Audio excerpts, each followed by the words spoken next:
Yeah, Sonic ain't exactly been in the best place lately in terms of games, but the release of both the movies has actually been doing numbers for this franchise, but they're just not on the level of where the games go, like Adventure, Shadow, 06, Black Knight, and more. All have great stories.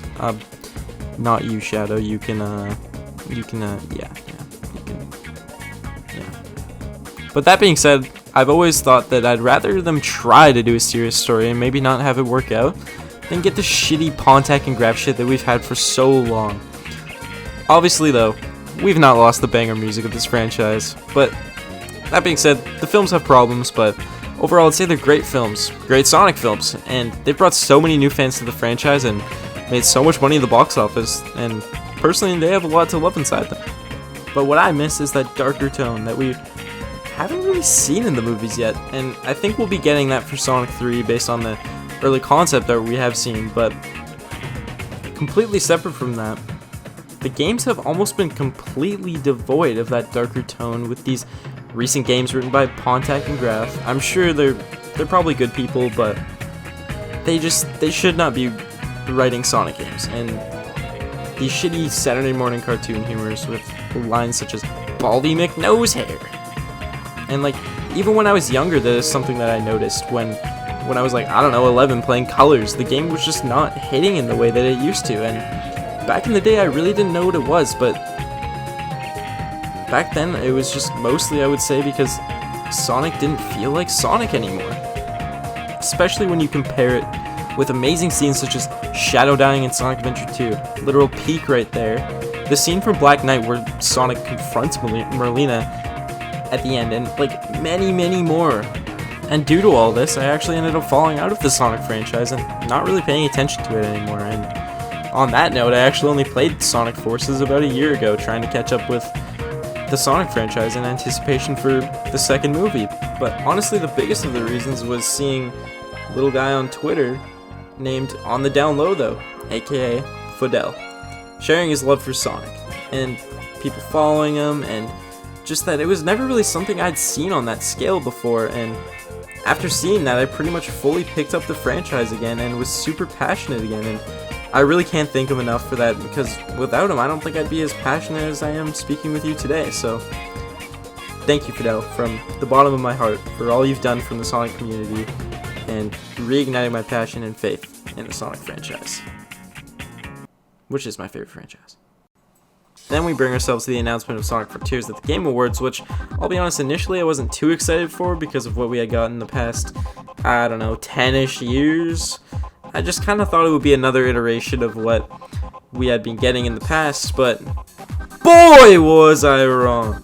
Because the past few months have been an absolute fucking roller coaster for Sonic Frontiers news, and this video is just gonna basically be me telling you how my opinion basically completely flipped, like, well, really everyone in the Sonic communities did, seeing the stuff we have seen recently. So, but that's not to say that I thought the game would suck when I saw it. I was definitely not expecting it to be as fucking raw as it's seeming, and seemingly a return to form for the Sonic franchise in the games that I and so many other Sonic fans have been waiting for.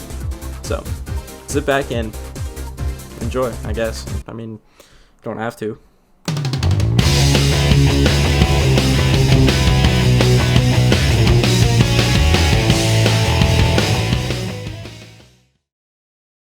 First thing I would say is the story. Personally, Sonic stories have always resonated with me, and I simply cannot get enough of them. But lately, oh boy, have we had some shitters. Colors is honestly not an offensive story, but it's just super basic and not anything crazy, but I still enjoy it. It's just the tone and the writing was not the best overall, but I really didn't have a problem with the game, as I thought it would be a one-off. Lost World is a different beast, I would say, but I don't really want to get into it too much, but the story was cheeks, and the writing was far worse. Forces is something else entirely, because it promised so much, yet delivered so little, and I would even say that for me, it delivered nothing. I just felt nothing when I beat this game. It was just so mediocre, and like, even some moments of it got me pissed, but I'm not here to talk about that game. And frankly, I don't really want to talk about the game ever again. Frontiers, on the other hand, is looking great, and definitely has the potential to be one of the best Sonic stories, and dare I say, maybe the best. But we'll see. Why, you may ask? Well, the biggest reason is the last game's story was not good because of Pontac and Graf, and if you don't know who those are, they were the writers for the games from Colors to Forces, but now Ian Flynn, the writer of the IDW comics, is coming in to remedy that. I'm actually not caught up with the IDW comics, but from what I have read, there's some really good arcs in there, and then some that even rival the game, so yes, Ian Flynn has got some credentials. And you can really see his passion shine through when you look at the trailers for the game, showcasing some of the writing and the tone it's trying to portray, which feels really similar to the 2000s era of the games, while also having a unique identity of its own, with the story being kind of centered on mystery. And the thing that has got me hyped the most, I would say, is the fact that Supersonic is going to be needed to beat the first main boss of the first main island. They've actually just straight up said that you cannot really even touch him as just normal form Sonic. You are going to need the Chaos Emeralds to even stand a chance against this thing. But it's honestly crazy because we've never seen something like that before. Obviously it's going to mean that he's going to have to lose the Emeralds somehow and at multiple points throughout the story, but I'm very curious to see how that's written into the game and just how the Emeralds are going to play a part in the story again. And also how the Master Emerald's going to play a part in the story when we finally get this Knuckles short, which I will say I'm making this video quite late. It might be out by the time I get this video up, but we'll see. But anyways, it's just going to be awesome because, to my memory, the last time the Master Emerald itself played a role was in Sonic Adventure 2. Please correct me if I'm wrong, but that's the last time I remember it, when it had to neutralize the Chaos Emerald's power. So, yeah. I'm extremely fucking hyped to be getting that again if it does end up happening. Supersonic playing a role at the beginning of the story too, and through multiple points in the story, it sounds like, is also huge, because if Supersonic, well, unless your name is Sonic Unleashed, we only ever see Supersonic at the end of the game for the final boss, so seeing him at multiple points throughout the story, and like, for one, so early in the beginning, like, this is just gonna be crazy, and you can really tell that Ian is just going for a completely different take here, and I love it. I love it! Another thing I want to quickly mention is the design of that fucking Titan, because he looks like a fucking final boss, and I'm really excited to see Sonic going up against this Titan, and the multiple other ones we will be getting throughout this journey. And hopefully the designs also go this hard. I feel like this first one might be the hardest one, but we're really just gonna have to see. And that also begs the question, if Sonic is going Supersonic at the beginning of the game, does this mean the first Titan boss is also on the level of Sonic and their final bosses? Such as, like, Perfect Chaos, who Sonic didn't even need the Emeralds in Sonic Generations. I don't know if you consider that canon or not, but it's interesting regardless, the fact that he didn't need the Emeralds there. So this Titan could even potentially be even more powerful than Perfect Chaos, but we're gonna have to see on that. With that being said, the final boss is obviously going to be far, far more powerful than this first Titan. Which begs another question. If you only need Supersonic for the final boss, doesn't that mean that the first boss is pretty much on par with the final boss being only a little more powerful? I believe this is direct confirmation that pretty much we are going to be getting a new form from Sonic, akin to something of that of the story games, I think. And it's also definitely going to be related to this whole cyber hand thing if we do get one. He's got going on where he saves his friends and it seems the hand gets more and more corrupted, which is really interesting. And I believe that's all going to culminate into Sonic getting a new form at the very end with this whole cyber effect somehow. Which is fucking crazy because I love whenever he gets new forms back in the day. And because they're also fucking iconic, like Dark Spine, especially you, Excalibur, and Dark Sonic. Do I even need to say anything about Dark Sonic? He's fucking, like, dude, that shit's raw. But yeah, I'm really excited to see what this form's gonna look like if we actually do end up getting one. Like, dude, I cannot fucking wait!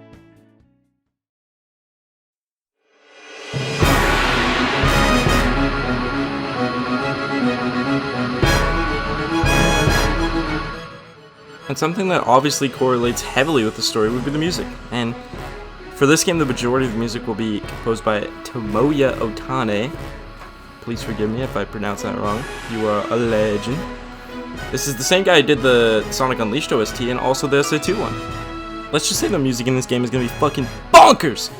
And with it recently announced that the OST will be composed of 150 songs ranging in like 6.5 fucking hours, this is like easily the biggest Sonic OST by a long shot. And some standouts for me would probably be like Vandalize, which is the ending theme, which seems like quite the huge crossover because like 1OK Rock is seemingly quite popular, and the song they made for the game is like a hardcore banger. The Starfall Islands theme, which like hardcore sells the whole mystery aura this game is going for, and man, 357 on that fucking song lives rent free in my heart. I love that shit. It's so good.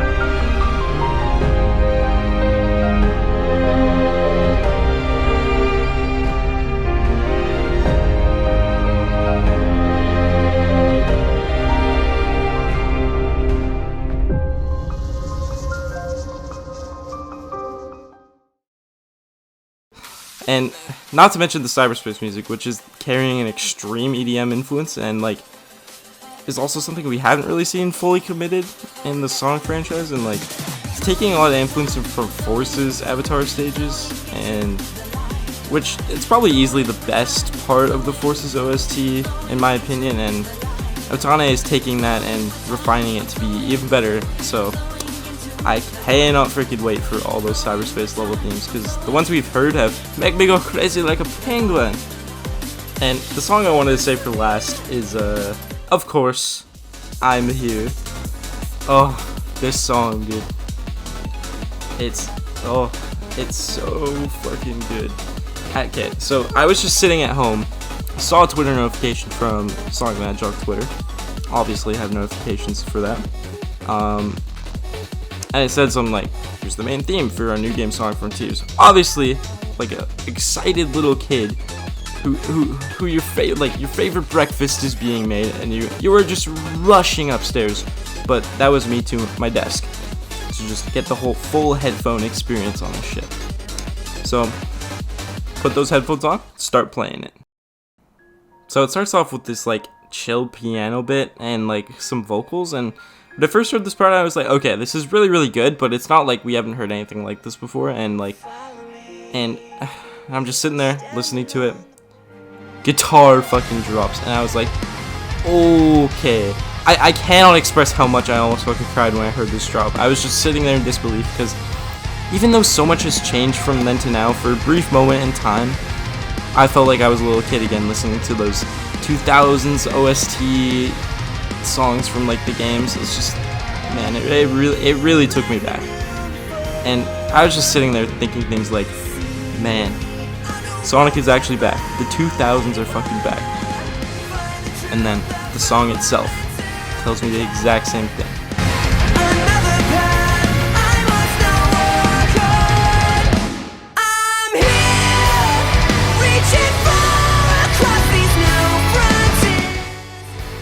I won't even lie, when that lyric hit, it hit me like a truck.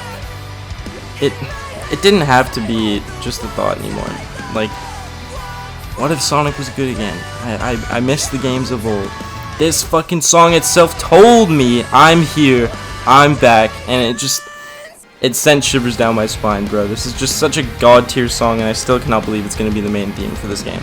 And this is just gonna be a very unique game musically, and I cannot wait. It's gonna be so hype!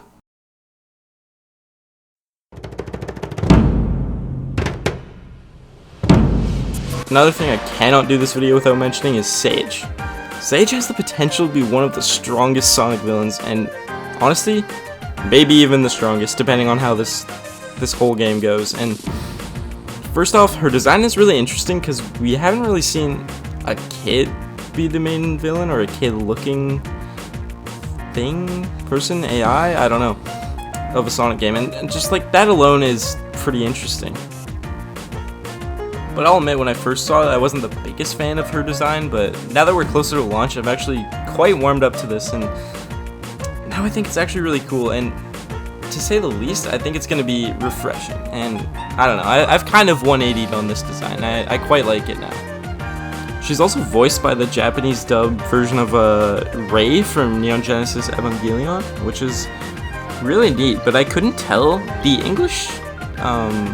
English voice actor also kind of sounded like the voice actor for Rei on the Netflix dub, so I don't know, we don't have confirmation of that yet, but it's really cool if that is also true. So, I don't know, that'll be interesting to see.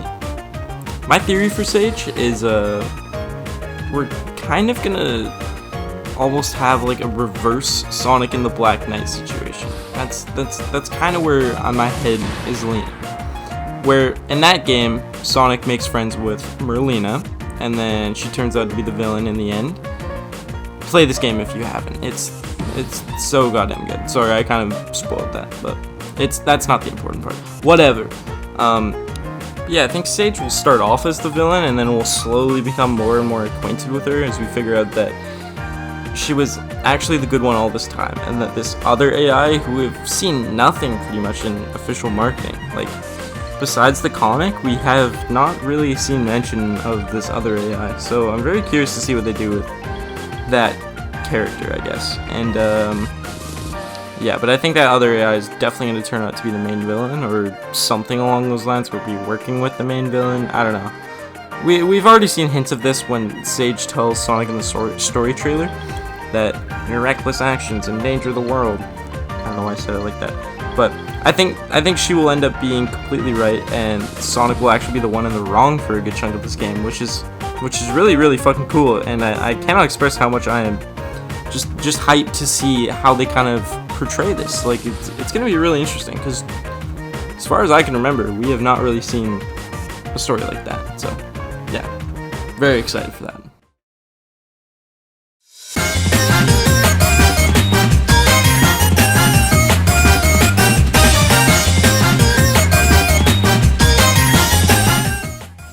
Another hype-ass thing that might be small for some people, but it's really big for me, is the cutscenes.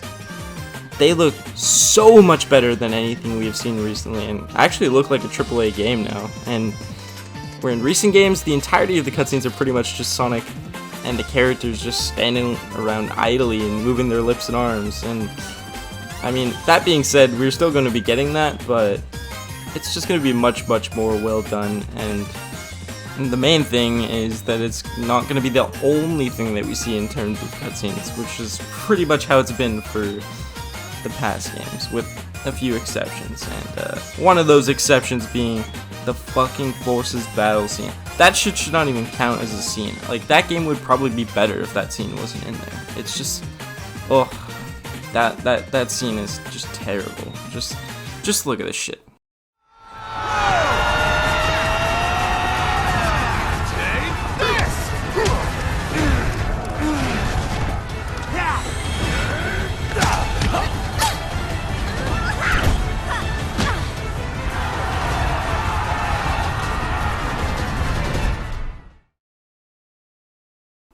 And a way better example right off the bat is this really cool cutscene with Sonic fighting a Titan, and the cutscene is just shot very dynamically, and we haven't really seen that in a while. And the way Sonic emotes when the Titan almost steps on him with his eyelids moving, and just how much more expressive he is in general, it's extremely welcome to be seeing this again. And man, that fucking dance he does when he grabs that Chaos Emerald is so sick, and it just really goes to show that Ian is trying to make Sonic feel like Sonic again, and yeah, he is succeeding.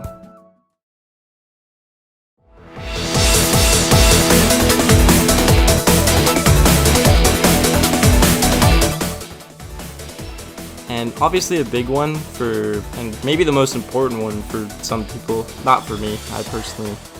I care about the story more, but I don't know. I feel like that's mostly just me. But the gameplay. Takashi Iizuka, who is the head of Sonic Team, has said on multiple different occasions, in multiple different interviews, that this is the third generation of Sonic, with the first generation being all of the classic Sonic games, and the second generation being Adventure 1 to Sonic Forces, and Frontiers will be the start of the third. And that statement alone makes me very hyped, and that sheer confidence is something we haven't really seen in Sonic Team recently. It makes me just very, very confident that we haven't, like, that we have something special on our hands, and not only in terms of gameplay, but in every aspect too. And me, I have always wanted an open world Sonic game. When I was a little youngin' and I was playing Adventure 1, so much of my time was spent just wandering through these areas and just trying to figure out what to do next, because like back then there wasn't tutorials, or at least none that I could find with my little pea brain. But that's what makes the game so special for me, and I was just completely wrapped up in these open areas and just having a grand old time being inside Sonic's universe and just being able to explore it. And oh, let me tell you, I got lost in these worlds for hours, because it was honestly just the best time, man, and all because of the sense of wonder I had, and just wow, I don't know, everything about this game is nostalgic. And even back then I was saying to myself, like, wow, what if they made a whole game based off of this? Like, how crazy would that be?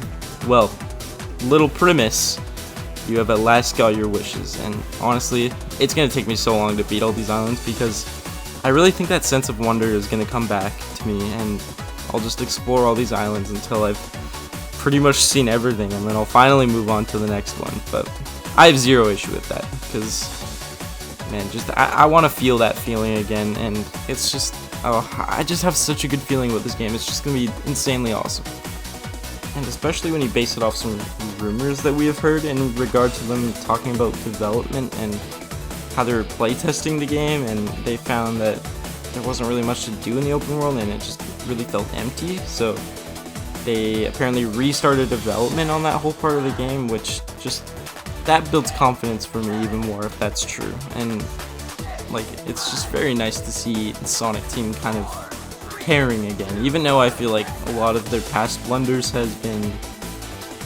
a lot of Sega's fault. Obviously, the elephant in the room though is the cyberspace levels, but we all know the music will be banging, but the fact that they're reusing levels again kind of sucks, and I don't know, I don't really care too much, and those level designs are good, and it's just sort of side content for the game, but it's also correlated to the main game. I don't know, I do think it's going to be a bigger part than most people think, and like I said, I honestly don't care too much, and I don't know, I would just really like to see some new stuff. But the whole concept of it being Sonic's memories and being like worked into the plot, and like how his memories are going to be broken and just fragmented, and I don't know, that sounds really cool. At least I hope they work that into the story more than I kind of think they're going to, but I don't know, at least it's going to be cool story-wise. And I don't know, I just think we're going to have to wait and see on the cyberspace levels, but I personally think they'll be quite enjoyable, but will probably be objectively the weakest part of the game, which is okay. I don't really mind. Another thing I want to quickly mention is the fucking combat. Just like, wow, this shit is looking really fucking flashy and clean. Like, this whole parry system and just how satisfying it looks to do is just like, that is very awesome, because, well, we've never really seen Sonic do something like that, and the whole Bayonetta witch time thing that comes with it is just, oh, that is the cherry on the top. And I'm just also curious to see how these boss fights go in terms of combat. Like, we've seen bits and pieces, but I mean more in like how these like big boss fights are gonna go in terms of the combat, and like specifically how Super Sonic's combat is gonna play, or if it's gonna just be like the previous games where he just kind of like flies into shit, grab rings. Like, that's fine, but I don't know, I really hope they do kind of evolve his moveset, but we'll see. Even just having a Sonic with a moveset is enough, but if they do have Super Sonic stuff as well, that'll be really, really peak. But yeah, I don't know, all his moves are really well animated, and I just like, I just cannot wait to pick up this game and just see how this like all flows and just connects. Like, I'm really excited for that.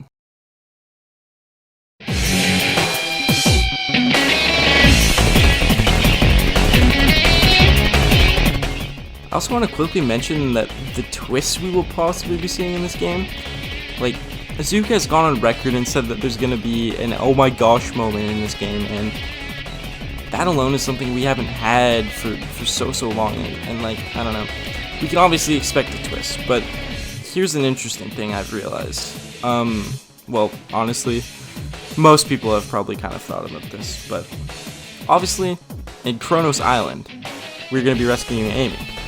And once we do that, we're going to move on to Ares Island, where we'll be saving Knuckles. And once he's saved, we move on to Chaos Island to save Tails. But that begs the question. This game is confirmed to have 5 islands. So my question is, once Tails is saved, what is Sonic's reasons for staying on these islands? And like, if all his friends are saved, why is he there? The formula is definitely due for a shakeup at this point in the game. So very curious to see what happens right there, and I think it's very likely this is where we're going to receive some sort of twist, and in particular, the Sage twist I've already mentioned prior, but who knows, could be wrong. But I definitely think this is probably where Sage will become an ally. That's my prediction.